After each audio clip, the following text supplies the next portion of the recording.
بسم اللہ الرحمن الرحیم۔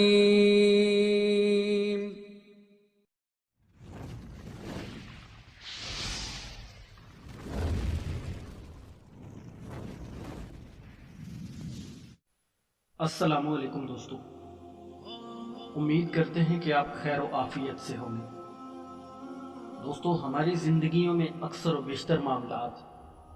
ایسے الجھ جاتے ہیں جو کہ ہمارے لیے پریشانی کا باعث بنے رہتے ہیں، جیسا کہ کسی کام کا اٹک جانا، کسی ظالم شخص کے ظلم و ستم اور ناانصافی کی وجہ، قرض کا اتنا بڑھ جانا کہ ہم اکثر لوگوں سے میل جول سے کترانے لگتے ہیں، حتیٰ کہ زندگی مشکل سے مشکل ہوتی چلی جاتی ہے۔ دوستو، آج کی ہماری ویڈیو انہی تمام معاملات کے بارے میں ہے جن کا واحد ایک ہی حل لے کر ہم آپ کی خدمت میں حاضر ہوئے ہیں۔ ہمارے آج کے اس وظیفے سے آپ کی زندگی کی تمام تر کٹھن مشکلات انشاءاللہ ہمارے اللہ نے چاہا تو ضرور حل ہو جائے گی۔ تو چلتے ہیں ہمارے آج کے وظیفے کی طرف، لیکن اس سے پہلے ہم چینل پر نئے آنے والے دوستوں کو خوش آمدید کہتے ہیں اور ان سے گزارش کرتے ہیں کہ چینل کو سبسکرائب کرتے ہوئے ساتھ میں موجود بیل کے بٹن کو بھی دبا دیں تاکہ ہماری آئندہ آنے والی ویڈیوز بھی آپ تک بر وقت پہنچ سکیں۔ تو دوستو، عمل کچھ اس طرح سے ہے کہ آپ نے دن میں کسی بھی وقت اول و آخر 3 مرتبہ درود ابراہیمی پڑھنا ہے، اور درمیان میں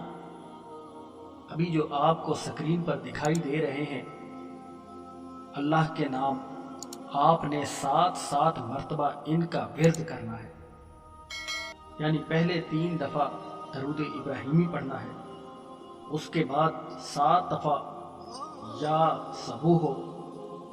اور پھر 7 دفعہ یا قدوس ہو، اور پھر 7 دفعہ یا غفور ہو، اور پھر 7 دفعہ یا ودودوں کا ورد کرنا ہے، اور آخر میں 3 دفعہ پھر سے درود ابراہیمی پڑھنا ہے، اور اللہ سے اپنی پریشانیوں کے بارے میں دعا کرنی ہے۔ انشاءاللہ تعالی اللہ تعالیٰ اپنے حبیب حضرت محمد صلی اللہ علیہ وآلہ وسلم کے صدقے آپ کی تمام تر پریشانیاں دور کر دے گا۔ دوستو، یہ وظیفہ آزمودہ ہے اور بہت ہی مجرب وظیفہ ہے، لیکن شرط یہ ہے کہ صدقے دل سے کیا جائے، اور انشاءاللہ چند ہی دنوں کے عمل سے آپ کو خود آپ کے تمام تر مسائل حل ہوتے نظر آئیں گے۔